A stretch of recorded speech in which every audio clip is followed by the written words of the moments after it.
This really is a pleasure to be here. And I know a number of you, and I think that you should probably be up here rather than me. But I want to talk about some things that may be of interest. I have a couple of stories, but I also want to tell a tale about El Pomar Foundation and our ownership of the Broadmoor Hotel until 1988, and something you may find of interest. The Broadmoor Hotel and what it is doing, what it has done, and where it is going under the ownership of Phil Anschutz. And I'll tell you, this is something really exciting for Colorado. It's something exciting for women and men like you who occasionally might like an adventure of some kind. The Broadmoor is going to offer that.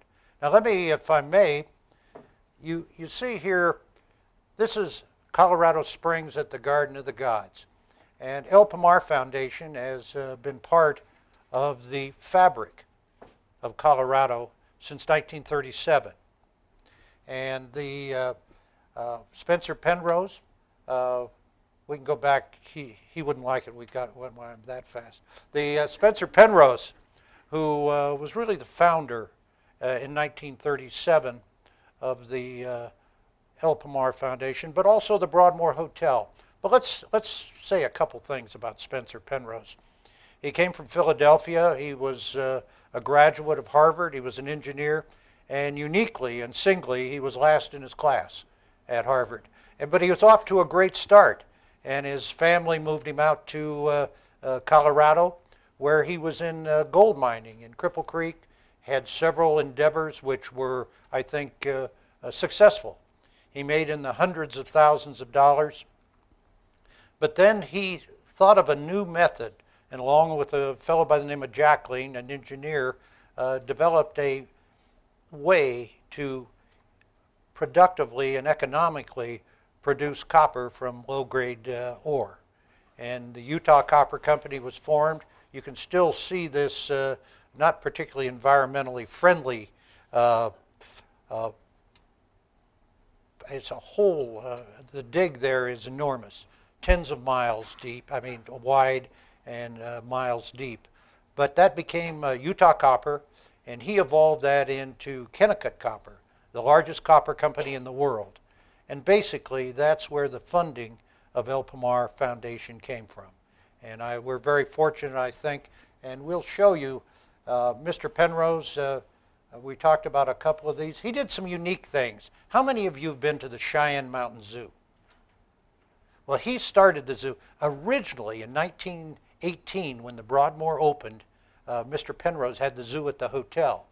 Well, after a couple elephant bites and other things, he decided that maybe he should endow and move the zoo up to Cheyenne Mountain itself. And that's what he did. It's evolved. It's really prospered through the years, and along with the Denver Zoo, really sets a standard for the state of Colorado and for the West. I think they both do. Now, he dies in 1939 at the age of 74. There's something interesting here, and I'll tell you about as we go forward. Maybe the next slide, that would be good. When we talk about grant making, we talk about really the heritage that he had. And in the city and county of Denver, in the Denver metro area, El Pomar has and continues to play a significant role. The fact is, we're the same age as the Betcher Foundation. We each celebrated our 75th anniversary 2 years ago. And it's really, I think, made a difference, both of those foundations. And with new foundations, which are really doing well, certainly the Daniels Fund and the Anschutz Foundation, this state, this community is certainly endowed, no pun intended, endowed well with foundations. When you look around, you have to go to Texas in the West to find another state which has the basic assets that this state does. Let me go to the next slide, if I may.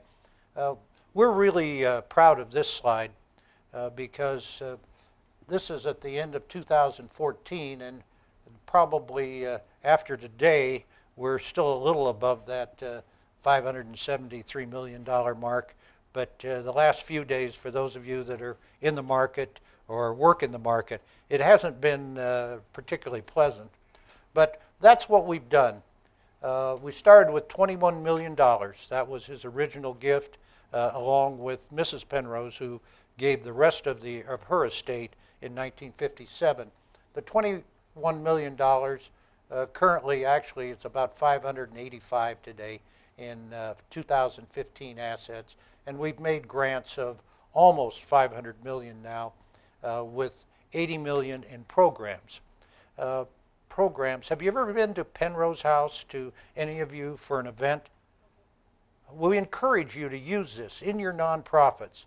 We have a 29,000 square foot home, which was Mr. Penrose's, that we've converted for conference use. We have 16 meeting rooms in the pavilion. We can go up to about 400 people.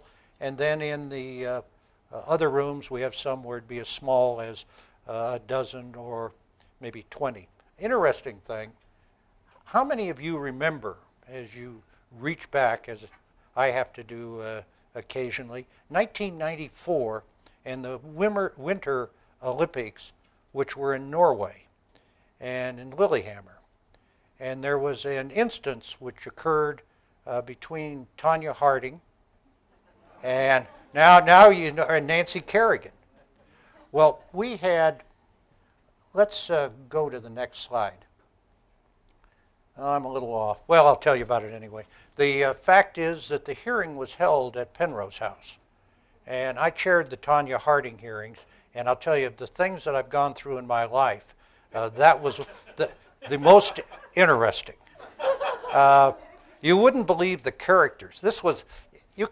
They came out of Central Casting. When you would get a chance to look at them, and you may remember some of the people that were on television, that testified, that really moved their way through this tragic event, which was almost a comedy worth of either Athenian or Roman drama. But anyway, that's what occurred. Let me get back to this. We'll hear about that in a moment. The 10 top grants, Colorado College has been our top recipient of grants. And you can see as you look down, University of Colorado at 6th. And this is the interesting thing, and you can't see it. It's down here at the bottom. But if the United States government were a recipient other than an excise tax recipient, they would be number 4 at about 18 million over the course of time. Foundations actually pay tax. Even as a nonprofit, they pay a 1 or 2% tax based on their income for any one year.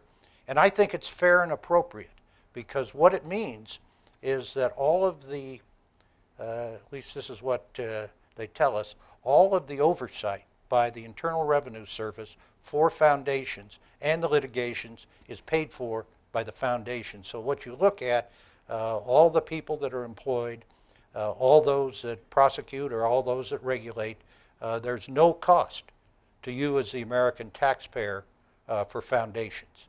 And I think that's a good thing. And even though I think it's interesting, they're number 5 on our list.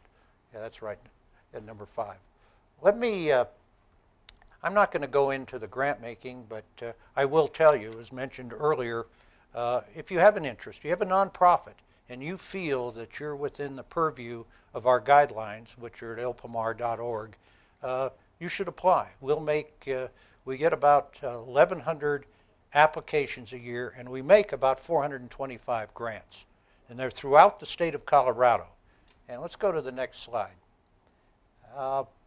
This is kind of where the grant making is done. And we're proud of the fact that basically we keep the administrative costs at under 10%. Now, there are people that work on my staff that feel that's too low, but I think it's appropriate to, if you're going to have a nonprofit, if you don't set a goal as to what the limit of your administrative expenses, someone's always going to have a reason, and a good one sometimes, maybe most of the time, to have it higher. Next slide. The programs. You saw that 20% of our funding goes to programs, and we have 11 major programs throughout the state. Next slide there. We have our empty stocking fund. The Penrose House, which I asked if you had been there, we get about 45,000 individual visits a year, and we don't charge. There is no cost for being at Penrose House if you're a nonprofit or a governmental agency. Now, for-profit entities we don't use at the house because it's just too complicated within the tax code. The Awards for Excellence is something that we do every year and have for 24 years awarding. Have any of you been with an organization that received an Awards for Excellence from El Pomar? Well, we're very proud of that program, and I think it has an impact statewide. Next slide.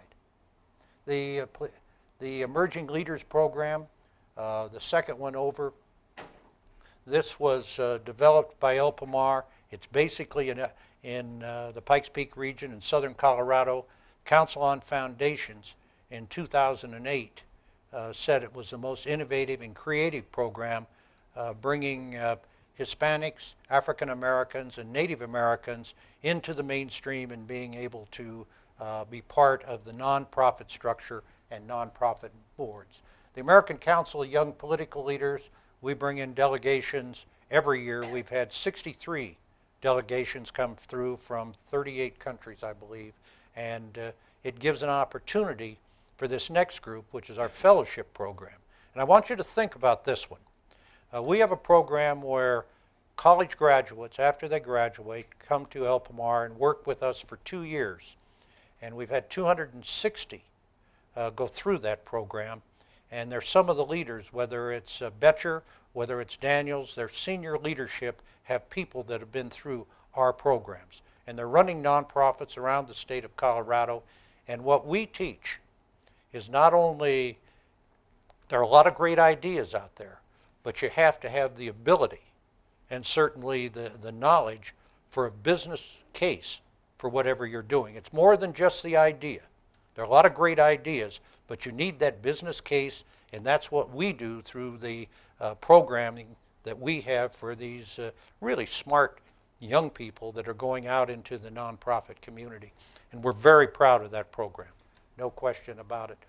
The historic properties, you know, the biggest historic property we have is the shrine on the side of Cheyenne Mountain. Have any of you ever seen that? If you're playing golf and the bells ring, you know, then you probably didn't like seeing it. But the fact is that it's there, and that's where Mr. and Mrs. Penrose are buried. Interesting story. In 1920, actually it had been 34, when Mr. Penrose was, no, that's right, it's 26. 1926, when he was building this, he decided that it was going to be the Spencer Penrose Shrine of the Sun. And Mrs. Penrose said, ooh, that doesn't look good when you have a memorial to yourself. So he finally named it for Will Rogers. I don't even know whether he knew the guy, but that's what he ended up doing. The next slide. I talked about the fellowships, and I should go back for just a moment and say, if you have friends, children, siblings, anyone who's graduating from college and has an interest in nonprofits, you should have them look on the website at what is available.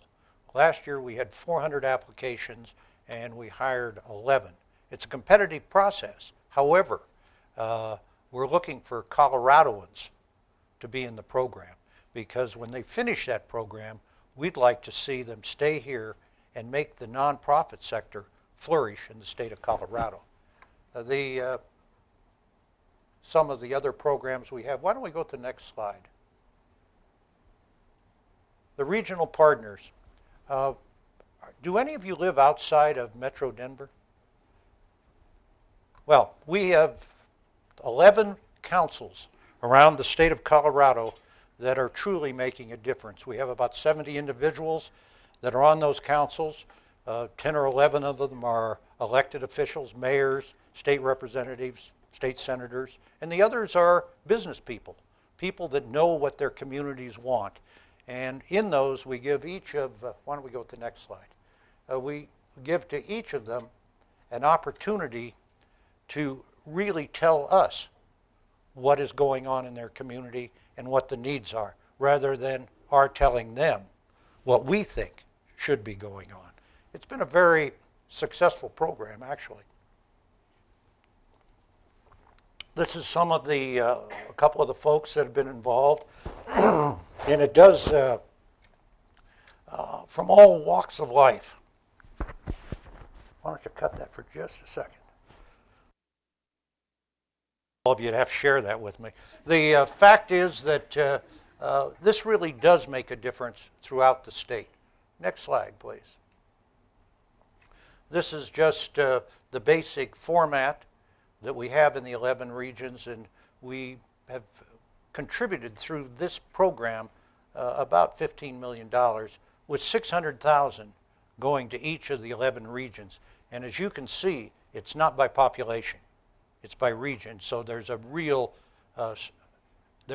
emphasis on the rural areas. Next slide, please.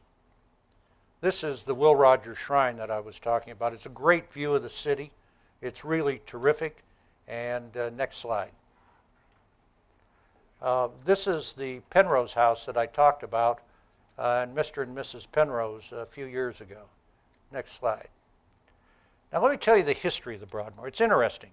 Since 1918, there have only almost 100 years.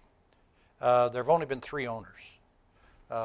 Spencer Penrose, and he owned certainly the Broadmoor, but he also set it up in the foundation, so we consider the foundation's ownership as just a continuation of Mr. Penrose.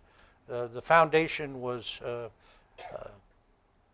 mandated to sell because it was an operating entity owned by a foundation in 1969, and we had 20 years to do it.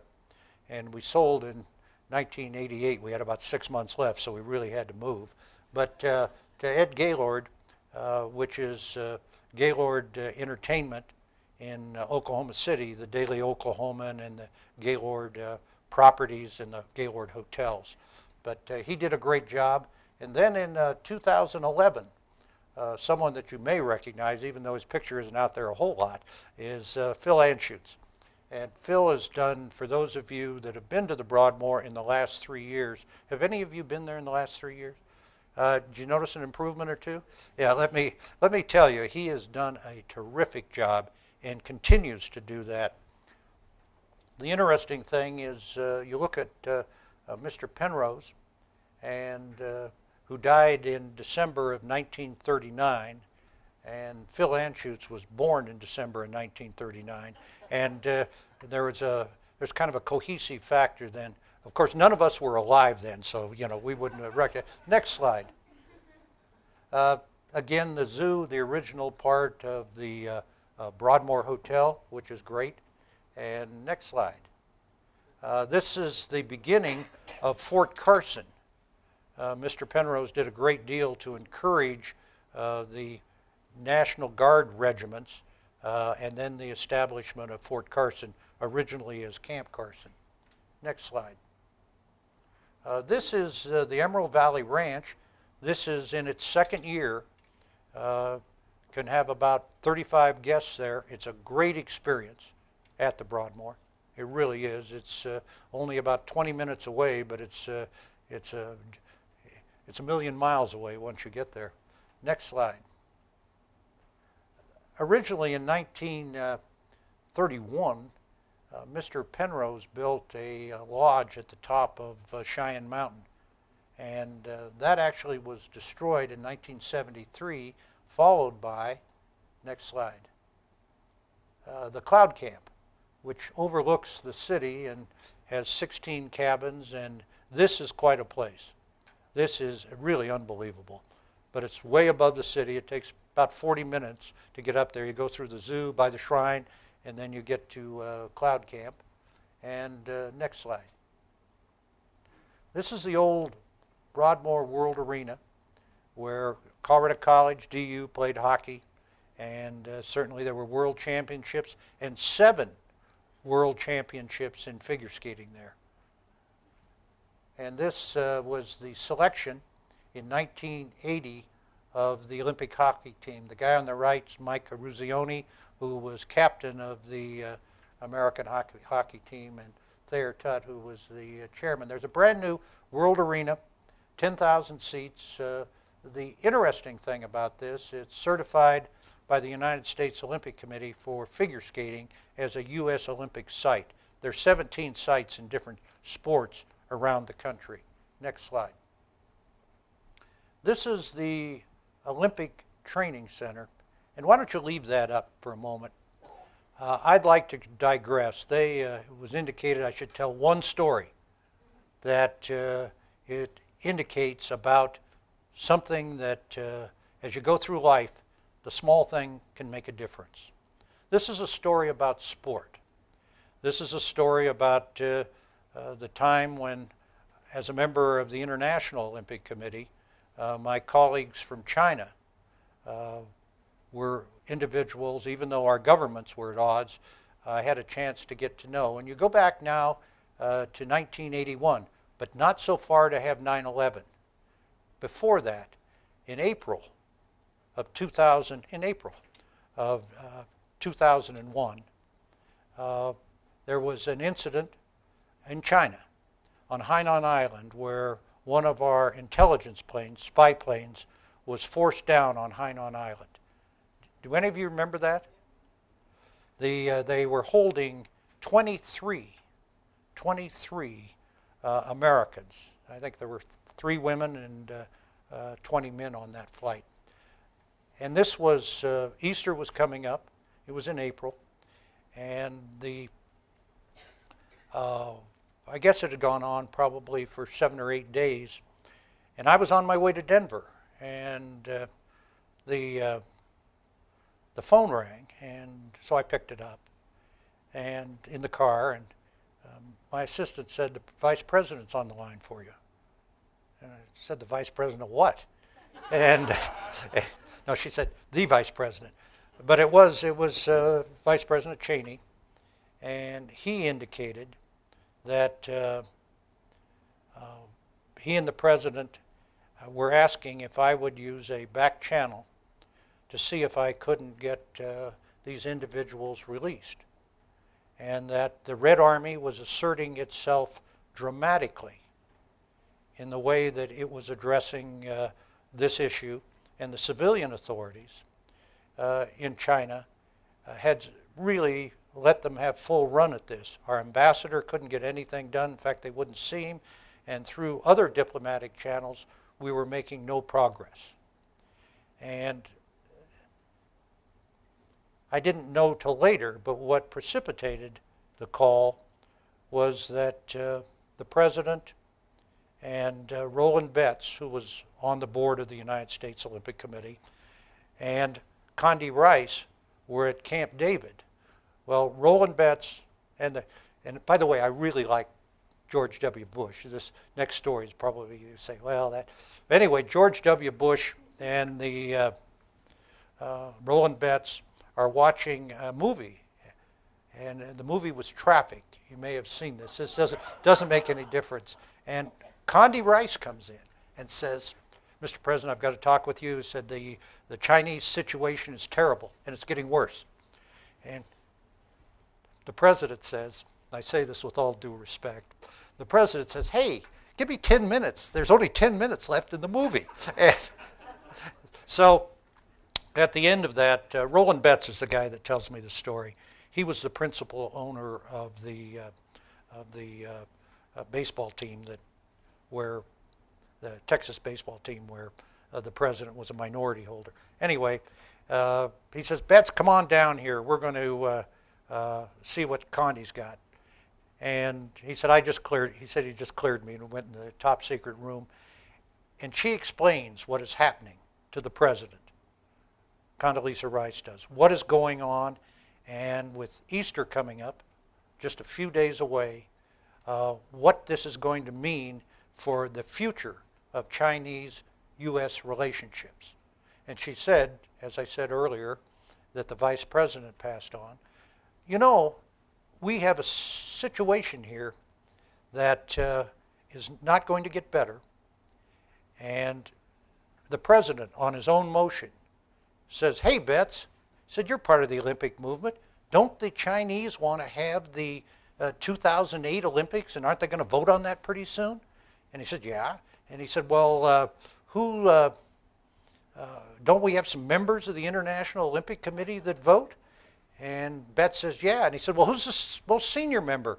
And he gave a name I'm not going to use, was a woman from Los Angeles. And the president said, well, let's get a hold of her. And she said, she hates you. And so he said, well, do you have any thoughts? And he said, well, Bill Hybl's a member. He said, the Broadmoor guy? And he said, yeah. He said, but he's the least senior of the people. And that's why I got the call. Now we go forward to the call from the vice president. And, you know, he explained what was going on. And then he gave me the Mission Impossible paragraph. You know, we'll have to disavow. Yet I said, you're on your own here. You're doing this as a private citizen. So I got off the phone, and sport again plays a great role. And I called Henry Kissinger, who I'd worked with in the revamping of the code of the International Olympic Committee. And this guy is brilliant. And a man of few words, really. And I explained to him what was going on. And I'm not going to try and use his voice inflection, but he said, well, you know, you've got to just do 3 things. And I figured, well, he said, first, you have to reassure the Chinese when you call them that you're calling as a friend.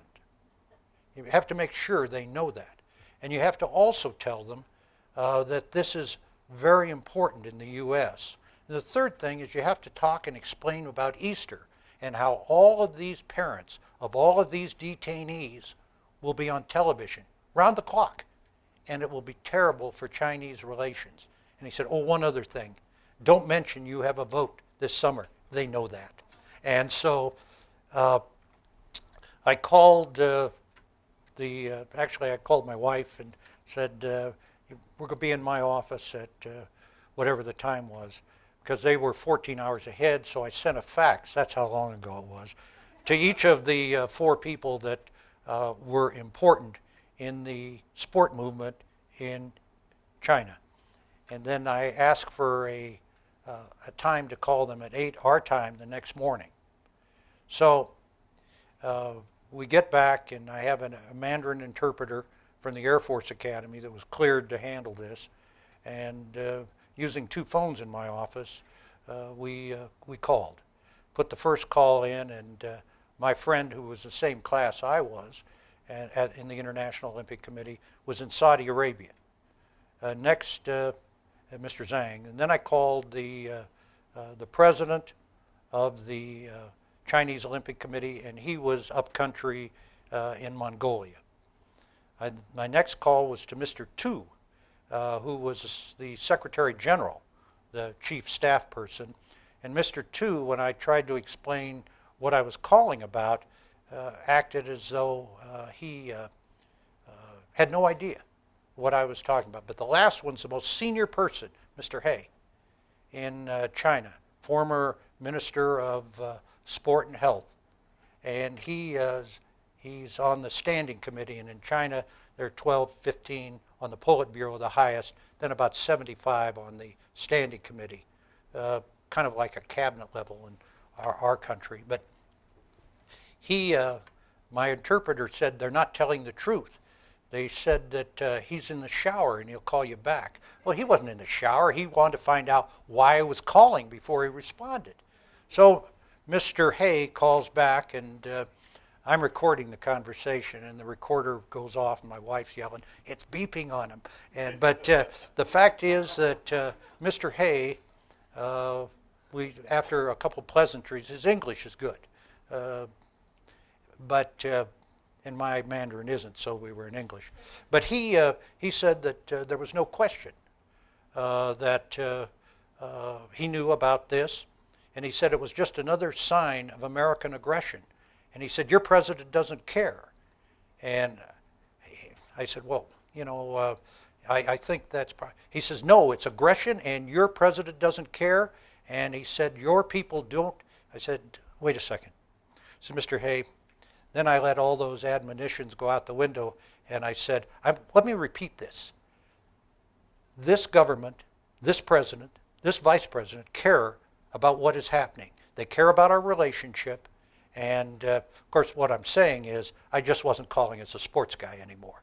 But the fact is that it turned the tide, because after telling I only call as a friend 10 times, and that Easter was coming up, he said, let me take this to the highest responsible authorities. That was now 8 o'clock, and let me get this right. It's 8 o'clock their time, 6 o'clock at night our time, because then my wife and I go out for dinner. The next morning, I'm on the treadmill at the fitness center at the Broadmoor, and this is about, probably 5:45. And I'm looking, and CNN comes on, and they say, breaking news. The president will announce within the hour the release of our 23 captives. And so there's some poor guy on the treadmill next to me, and I give it a big, no shit, and run out to call the vice president to see what's going on. And he was in with the president because they met every morning at 8. And so I called Dr. Kissinger, and then we got disconnected because he lives right by the East River. But the vice president called back right as I was disconnected. And he said that, they changed last night. He said there's something influenced them. We think you played a big role in this, but we're not sure. Our diplomats said they finally started listening to them. He said we don't believe that because they didn't listen to them for the 10 days before that. So he said, well, get all the information you can, and I did. Started getting, Mr. Hay wrote a fax back to me and pretty much took credit for the whole thing. But it wasn't till after that, as we get to this, go through this whole process. The next day, the vice president said, call me each day till we know where we are. So I did. And then the third day, and we have Sunday this is now Tuesday, Wednesday, Thursday, so Sunday is Easter, so it really was important that this be settled. And the vice president said, hey, this is great, appreciate it, anything we can do for you? And I said, well, Mr. Vice President, Governor Owens and Senator Allen put me in to be the United States representative to the United Nations, and they heard that that position has already been filled. And he says, let me get back to you. The White House personnel called me the next day and said, the president's going to nominate you to be the United States. This is how it all kind of wraps, the United States representative to the General Assembly of the United Nations. I don't tell that story very often, but they told me today they wanted to hear a story that they aren't going to read anyplace else. And you're not going to read that anyplace else.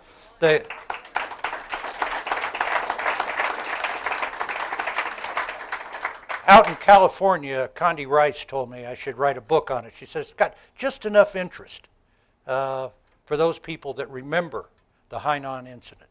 Anyway, let me just say I'm kind of at the end of my prepared remarks. I've got some more slides, but I'm probably standing between you and another glass of wine.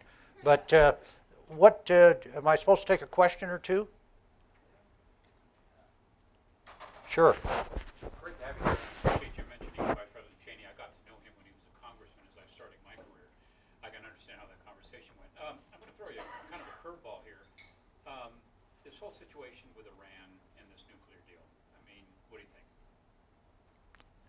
Well, that's an area. How about if we talk about Hainan Island? Yes. Hey, look, maybe give us a sense of the gamesmanship that is going on that we're not hearing about. Well, I probably really don't know because I can tell you when it comes to public diplomacy, and I chair there's 7 on the commission, which oversees all of our exchange programs, all of our cultural programs, all of our sports programs, and the broadcasting we do, like VOA, Radio Liberty, Radio and TV Marti, the Arabics. Now, I really, I know what I read, I know what I hear, but I have no inside information. But I will tell you, in my view, it's always important that we negotiate well and protect the interests of the United States. How about another question? I can't answer that one. Yes, sir.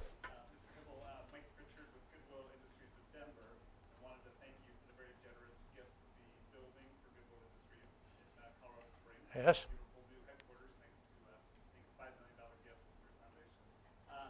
Curious on your take. I think John Brackey talked about 30,000 nonprofits in the state of Colorado now. Do we have too many? How are foundations looking at the number of nonprofits and collaboration? What do you see with nonprofits? Well, you know, it's nonprofits as they exist today are no different than the free enterprise system for the for-profits. The ones that have a good business plan, the ones that have a good effort, those that have a purpose, which people agree with, will continue to flourish. Others will not. And some of them have some very good ideas, but I do think that you'll see attrition in nonprofits, and we try as a foundation not to fund competing interests if they're serving the same population and they're serving them well. I don't know whether that answers your question or not. Good. Yes. Yes. Yeah, I'm actually fascinated with your Penrose family story. I'm wondering, as the family has built their wealth, did they pass down the wealth, or did they donate it or invest it in something else? Well, most of their wealth went into El Pomar Foundation. They did some other philanthropic efforts, but the vast majority. Do any of you go to the Central City Opera? Mrs. Penrose had many buildings at the Central City Opera, and that was one of the things she felt very strongly about. But no, they put most of it into a nonprofit for the betterment of the state of Colorado. But what about the family? Are they? There was, they had no children. Mrs. Penrose had a daughter by a previous marriage, and she was appropriately cared for. Is that a good way to put it? I don't know. Yeah. Thank you for being here. Your remarks, absolutely. Do you have any advice or thoughts for people who are wanting to transition from private sector into nonprofit work, make a contribution in that way? Well, it sounds like you do that right here. The fact is that there are many very successful entrepreneurs and certainly managers that have been the bulwark of very good nonprofits. Now, nonprofit work itself, there are really 2 categories, and I'm probably going to offend someone here. There's the category where you have hospitals, colleges, schools, and I even put foundations in that category. And then you have the programmatic units like Goodwill's, Red Cross, who are out there scrambling for dollars all the time. It's not that hospitals and colleges don't, but they generally have an endowment of some kind. So I put them in 2 groups, and any work that any of you could do for nonprofits will make a difference. The very fabric of the community depends on, I'm going to give you a statistic. Now, some would dispute this, and this was put together by our organization. If you distribute $1 from the federal government for $1 in charities, this is the federal government, doesn't necessarily reflect anything else, a nonprofit will distribute $6 based on the same amount of money because of the overhead, because of the overlap. So I think that statistic in and of itself speaks very well for the importance of nonprofits in communities. And for-profits are good. Larry Hall, who was the CEO of KN Energy when I was on his board, was always very good about making sure that he and his staff were involved with nonprofits and making a difference. May I tell one other story, because this is great. In 1992, at my first Olympic Games, I ran into a guy that was a terrific athlete, gold medalist in gymnastics. But not only that, he was a real leader on the team. And what a great affable guy. And he's here tonight. Trent Demas, Olympic gold medalist from 1992. Trent?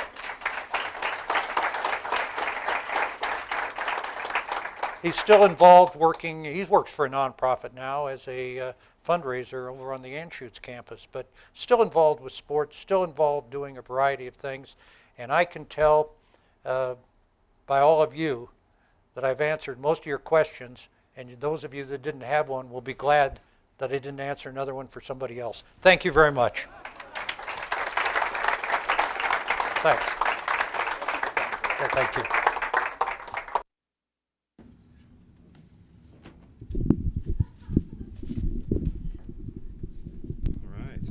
Well, thank you, everyone, for coming out tonight. Special thanks to Bill, and a man who certainly needs no introduction.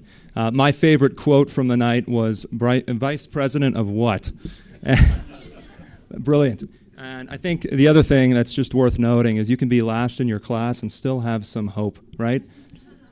I mean, it's a wonderful thing to hear from such a legend and to have an Olympic athlete, gold medalist no less. So thank you all for taking the time. Just wanted to give you a quick overview of what we have coming up. Next month, we've got Bill Schaefer. He's the principal of Liberty Common High School and the chairman of the leadership program of the Rockies. He's a former congressman as well. Many of you know him. Was recently rated the top school in the state, specifically on the charter school end. Eric Chester's in October, on October 15th. He's a best-selling author and really speaks to leadership development, especially in the younger workforce. That is one that you don't want to miss. His new book is similar to Good to Great in a lot of respects, but it really focuses on the culture of the workplace. So he's interviewed all the top companies in the nation who have been awarded with the top cultures. So it'll be interesting to hear what his research has uncovered. On the 19th, we've got Laura Love, and this is the 19th of November. She's the founder and president of Ground Floor Media, which is recently regarded as the second largest public relations firm in the state. So that would be a great one to come to if you want to understand PR and marketing. On December 10th, we've got Tim Jackson, who's the president and CEO of the Colorado Auto Dealers Association, who's another very well-respected individual in town. But again, thank you for taking and making the time during the summer. It's wonderful to see so many familiar faces and to meet some new ones as well. And again, let's give a massive round of applause for William Hybl. Thank you.